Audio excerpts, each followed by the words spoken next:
Hello guys, welcome back to our channel cinematic craze with Purshi. Sunday కావడంతో అన్ని movies growth చూపించాయి మామ. కాకపోతే ఇండియన్ బాక్స్ ఆఫీస్ని డామినేట్ చేసిన మూవీ అయితే స్పైడర్ మ్యాన్ బ్రాండ్ న్యూడే. అలాగే దాని తర్వాత జననాయకన్ అయితే ఉన్నంతలో అయితే బాగానే కలెక్ట్ చేసింది. Odyssey and Chennai love story అయితే పెద్దగా గ్రోత్ అయితే ఏం చూపించలేదు, కానీ ఉన్నంతలో అయితే అవి కూడా బాగానే కలెక్ట్ చేశాయి. సో మన వీడియోని మొదలెట్టడానికంటే ముందు చాలామంది మన వీడియోస్ చూస్తున్నారు, కానీ మన ఛానల్కి అయితే సబ్స్క్రైబ్ చేసుకోవట్లేదు మామ. ఒకసారి అయితే మన ఛానల్కి విజిట్ చేయండి. కంటెంట్ కానీ మీకు నచ్చితే మన ఛానల్కి సబ్స్క్రైబ్ చేసుకోండి. అలాగే మీకు కానీ ఈ వీడియో నచ్చితే వీడియోకి ఒక లైక్ చేసి మీ ఫ్రెండ్స్కి షేర్ చేయండి. అలాగే నెక్స్ట్ ఏ వీడియో పైన కంటెంట్ కావాలో కామెంట్ చేయండి. సో ఈ వీడియోలో అయితే జననాయకన్, చెన్నై లవ్ స్టోరీ, అలాగే శ్రీనివాస మంగపురం మూవీ కలెక్షన్స్ గురించి అయితే మాట్లాడుకుందాం. స్పైడర్ మ్యాన్ అండ్ దేవుడి మూవీకి అయితే ఇంకో సపరేట్ వీడియో పెడతామా. అన్నిటికంటే ముందు శ్రీనివాస మంగపురం మూవీ గురించి మాట్లాడేదైతే డే 4 సండే కావడంతో ఈ మూవీ 1 కోటి దాకా అయితే గ్రాస్ని కలెక్ట్ చేసింది. సో దీంతో టోటల్ వరల్డ్ వైడ్ గ్రాస్ అయితే ఈ మూవీకి 5.2 కోట్ల దాకా అయితే చేరుకుంది. షేర్ అయితే 2.5 కోట్ల దాకా అయితే చేరుకుంది. బ్రేక్ ఈవెన్ కోసం ఈ మూవీ ఇంకో 7,50,00,000 దాకా అయితే షేర్ని కలెక్ట్ చేయాల్సి ఉంది. చూడాలి రేపు మండే కావడంతో మూవీ బాక్స్ ఆఫీస్ దగ్గర ఎలా పర్ఫామ్ చేస్తుందో. బాక్స్ ఆఫీస్ దగ్గర 11 డేస్ రన్ని కంప్లీట్ చేసుకున్న విజయ్ జననాయకన్ మూవీ నిన్న సండే కావడంతో మళ్ళీ ఒకసారి గ్రోత్ని అయితే చూపెట్టిందని చెప్పాలి. సాటర్డేతో కంపేర్ చేస్తే ఈ గ్రోత్ అయితే మంచిదనే చెప్పుకోవచ్చు. బట్ ఈ మూవీ బ్రేక్ ఈవెన్ కోసం అయితే ఈ గ్రోత్ ఏమాత్రం సరిపోదు. చూస్తుంటే మూవీకి 40 కోట్ల నుంచి 45 కోట్ల దాకా అయితే లాస్ తప్పేలా లేదు. సో ఈ మూవీ అయితే నిన్న వరల్డ్ వైడ్కి గాను 7 కోట్ల దాకా అయితే షేర్ని, అలాగే 15 కోట్ల దాకా అయితే గ్రాస్ని అయితే కలెక్ట్ చేసింది. సో దీంతో అయితే ఏపీ తెలంగాణ షేర్ అయితే 6,10,00,000 అయితే చేరుకుంది. గ్రాస్ అయితే 12,60,00,000 దాకా అయితే చేరుకుంది.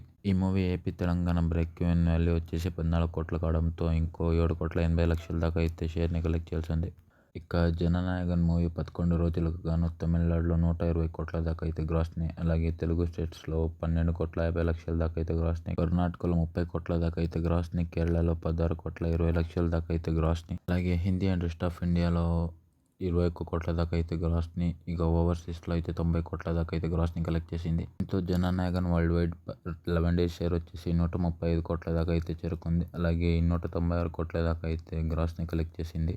ఈ మూవీ బ్రేక్ ఈవెన్ వాల్యూ 203 కోట్లు కావడంతో బ్రేక్ ఈవెన్ కోసం ఇంకో 67 కోట్ల దాకా అయితే షేర్ని కలెక్ట్ చేయాలి. ఇప్పటికైతే 67% బిజినెస్ అయితే రికవర్ చేసిందనే చెప్పాలి. చూడాలి ఇక నుంచి రేపటి నుంచి మూవీ ఎలా పర్ఫామ్ చేస్తుందో. మళ్ళీ చెప్తున్నాను, ఏమనుకోకండి చాలామంది అయితే మన వీడియోస్ చూస్తున్నారు, కానీ సబ్స్క్రైబ్ అయితే చేసుకోవట్లేదు. మన ఛానల్కి అయితే సబ్స్క్రైబ్ చేసుకోండి. ఇక చెన్నై లవ్ స్టోరీ మూవీ గురించి మాట్లాడేదైతే ఈ మూవీ బాక్స్ ఆఫీస్ దగ్గర 10 రోజుల రన్ అయితే కంప్లీట్ చేసుకుంది.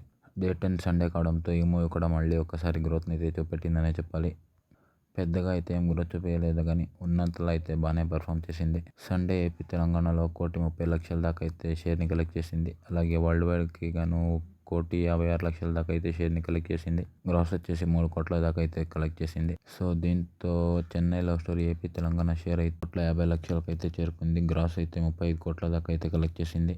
ఏరియా వైజ్ చూసుకునేది అయితే నైజాంకి గాను 8,80,00,000 దాకా అయితే షేర్ని, సీడర్కి గాను 3,10,00,000 దాకా అయితే షేర్ని, అలాగే ఆంధ్రాలో 8,50,00,000 దాకా షేర్ని అయితే కలెక్ట్ చేసింది. ఇంకా కర్ణాటక అండ్ రెస్ట్ ఆఫ్ ఇండియాలో అయితే 1,85,00,000 దాకా అయితే షేర్ని కలెక్ట్ చేసింది. అలాగే ఓవర్సీస్లో 2,80,00,000 దాకా అయితే షేర్ని కలెక్ట్ చేసింది. దీంతో 11 డేస్ టోటల్ షేర్ అయితే 25 కోట్లకు అయితే చేరుకుంది. గ్రాస్ వచ్చేసి 26 కోట్ల దాకా అయితే చేరుకుంది. ఈ మూవీ బ్రేక్ ఈవెన్ కోట్లకి గాను 25 కోట్ల దాకా అయితే షేర్ని కలెక్ట్ చేసి 11.10 లక్షలతో డబుల్ బ్లాక్ బస్టర్గా అయితే నిలిచింది. చూడాలి మూవీ నెక్స్ట్ ఎక్కడికి వెళ్ళి ఆగుతుందో.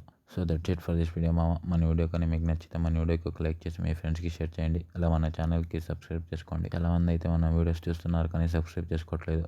Thank you for watching. Signing off cinematic craze.